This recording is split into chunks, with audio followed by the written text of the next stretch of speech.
Hoje nós vamos falar a respeito da segunda pergunta que os discípulos fizeram. No último vídeo eu falei da primeira e hoje vou falar da segunda, o que Jesus respondeu a respeito do tempo do fim. Não perca nesse vídeo, vai ser maravilhoso e vai tirar o medo do seu coração. Aproveite e deixa aí o seu like, deixa o seu comentário, compartilhe essa palavra e acione aí o sino de notificação. E se você ainda não é inscrito, aproveite a oportunidade e se inscreva nesse canal. Abençoe a pregação do Evangelho. Hoje nós vamos dar continuidade ao tema da semana passada e continuar aqui com uma sequência sobre o fim dos tempos. Nós não devemos ter medo das profecias, não devemos ter medo do tempo que está acabando, do tempo do fim, porque o Senhor tem um projeto, tem um plano, Ele está no controle, Ele te ama e todas essas coisas são exatamente para o seu bem. A semana passada nós falamos sobre a profecia de Jesus em Mateus capítulo 24 e os textos sinóticos, em Marcos e em Lucas. E respondemos a primeira das três perguntas que os discípulos fizeram. Recapitulando só um pouquinho, deixa eu dizer para você, Jesus sai do templo, os discípulos mostram para Jesus a grandeza da construção e Jesus diz para eles, olha, não vai ficar pedra sobre pedra que não seja derribada.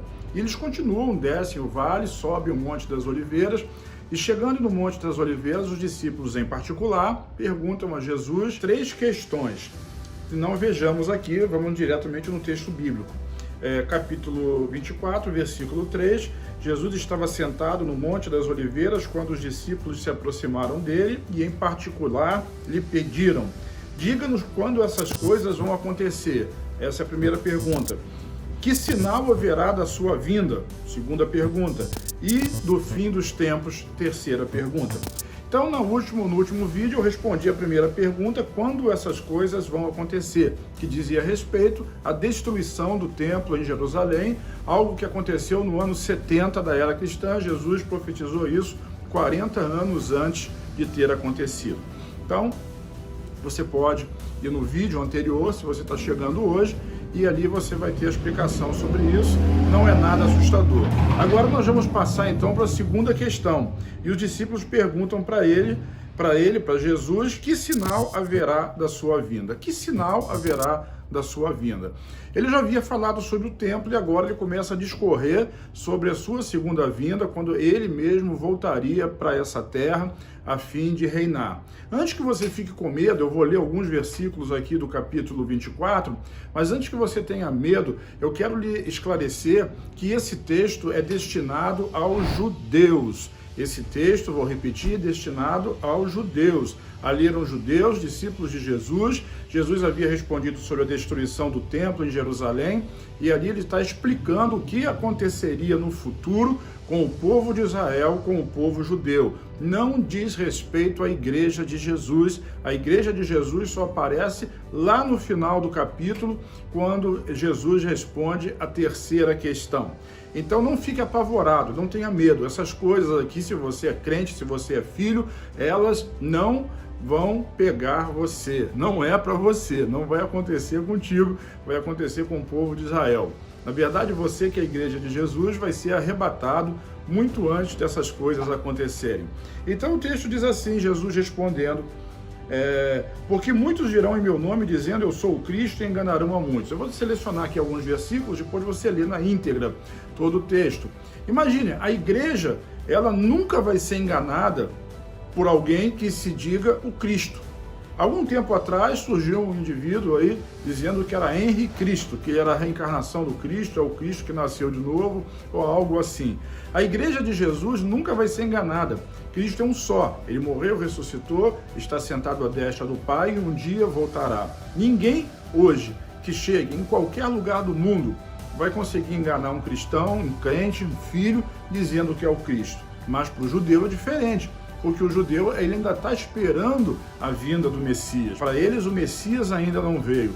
E quando essas coisas começarem a ficar muito difíceis para eles, no tempo da tribulação, aí sim, eles poderão ser facilmente enganados. E aí aqui o Cristo está aqui, o Cristo está ali, ou o Cristo está lá. O próprio Jesus diz que enganarão a muitas pessoas seriam enganadas. Mas a igreja, nós sabemos que não será enganada, nunca por um argumento como um desses. Ele diz mais: vocês serão entregues para serem maltratados e eles o matarão.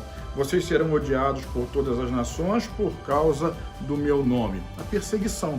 Essa é a perseguição que virá no tempo do fim, quando o anticristo reinar e deflagrar a sua perseguição ao povo de Israel. Eles vão passar por todo tipo de dificuldade. A Bíblia chega a dizer que se esses dias não fossem abreviados, ninguém conseguiria se salvar. Então muitos se escandalizarão, diz o texto no versículo 10, uns vão odiar aos outros. Pulando para o versículo 14, diz: e será pregado esse evangelho do reino por todo o mundo, para testemunho a todas as nações, e então virá o fim. É interessante esse texto, porque as pessoas ficam linkando o arrebatamento a essa palavra, mas aqui claramente Jesus está falando a respeito do evangelho do reino. É diferente do evangelho da graça. Embora a mensagem seja basicamente a mesma, a salvação em Cristo Jesus, o evangelho da graça fala do amor de Deus, da misericórdia, da bondade de Deus, do perdão dos pecados. E quando nós vamos para o evangelho do reino, como foi na época em que Jesus esteve aqui presente, humano, e João Batista pregava: arrependei-vos porque é chegado a vós o reino de Deus. Por quê? Porque o rei estava presente, Jesus estava presente. E quando chegar a época da grande tribulação, a igreja já terá sido arrebatada, o evangelho da graça não será mais pregado, o Espírito Santo não estará mais na terra, e voltará então a pregação do evangelho do reino, dizendo o quê? Jesus está voltando, o rei está voltando. Então esse é o evangelho do reino, e ele vai ser pregado em todo o mundo naqueles anos, para testemunho de todas as nações, e Jesus diz: aí virá o fim. Compreendeu? Veja como é simples, a profecia não é complicada. Vamos avançar um pouquinho mais. E ele diz assim: quando vocês verem Jerusalém sitiado, o lugar santo, o abominável da desolação, do qual falou o profeta Daniel. Nós sabemos que no período da tribulação, o anticristo ele vai reconstruir o tempo dos gentios vai acabar, mas no meio da grande tribulação, nos 3 anos e meio, ele vai profanar o templo. Profanar. É a abominação da desolação, é a profanação do templo. Os judeus vão se revoltar com aquilo, e aí vai começar de fato a perseguição extrema, a destruição, a aniquilação proposta pelo anticristo e pelas suas nações aliadas, com a finalidade de destruir Jerusalém, destruir Israel e aniquilar completamente aquele povo, o povo escolhido de Deus. Esse é o tempo em que a angústia, que a tristeza, que a dor será insuportável. E Jesus começa a exclamar e começa a ensinar o povo. E diz assim: orem para que essa fuga de vocês, quando acontecer essa situação, não aconteça no inverno nem no sábado. Veja que a linguagem é muito peculiar a Israel. Porque no sábado? Porque sábado é o dia sagrado, é o Shabat. A igreja não se preocupa, a igreja guarda o domingo, o primeiro dia da semana. Então, a perseguição deflagrada, a grande perseguição será contra o povo de Israel, e Jesus já predisse todas essas coisas no tempo do anticristo. E quando chegar no final, o povo vai clamar pelo Messias, e o Messias vai voltar. Mas essa é a questão para a última pergunta, que ainda eu vou responder posteriormente. Então, querido, entenda isso, para acalmar o seu coração e para tirar todo o medo do seu coração. A volta de Jesus, ela vai ser uma bênção para nós. Nós devemos ansiar por isso, nós devemos desejar por isso, a igreja deve desejar por isso. A igreja não vai passar pela tribulação.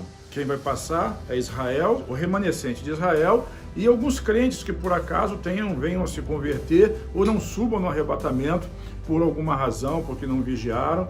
Então esses vão passar pelo sofrimento. Quanto a nós, a igreja vencedora, a igreja de Jesus, que foi lavada no sangue do Cordeiro, que ama a Cristo, que anseia pela sua volta, que deseja estar com Ele, nós seremos todos salvos dessa ira. Esse é o dia da ira, que eu também já falei no vídeo anterior. Nós estamos no ano da bondade do Senhor, mas vai chegar o dia da ira. Mas no dia da ira, a igreja não vai estar presente. Esse dia será o dia de vingança, será o dia da punição de Deus, mas ela vai acontecer sobre o povo de Israel. Então, imagine isso, veja isso, e veja Cristo glorificado, veja você vencedor, veja você abençoado. Não tenha medo, faça como muitas pessoas. Vamos começar a orar Maranata, ora vem, Senhor Jesus. A Bíblia diz que quando o Espírito e a noiva dizem vem, o Senhor se levantará do trono e voltará para buscar a sua igreja. Lá em João 14, quando Jesus, no cenáculo, ele parece que abre um parênteses na pregação do Evangelho do Reino, do Evangelho dos judeus ali, para a salvação dos judeus, e começa a falar com a igreja. E no 14, versículo 1 de João, diz: não se turbe o vosso coração. Credes em Deus, credes também em mim. Na casa de meu pai há muitas moradas. Se não fosse assim, eu vos teria dito, vou preparar-vos lugar. E se eu for, ele já foi. Eu voltarei, disse Jesus, e vou buscar vocês. Venho buscar vocês, para que onde eu estiver, estejais vós também. Ali ele fala para a igreja, é um trecho que ele está falando de oração, de amor, ele está falando do Espírito Santo, ele está falando dos discípulos, mas que se desdobrariam na igreja do Senhor Jesus. Esse é o anseio de Jesus, que onde ele está, nós estejamos também. Esse deve ser o nosso anseio também. Deus te abençoe.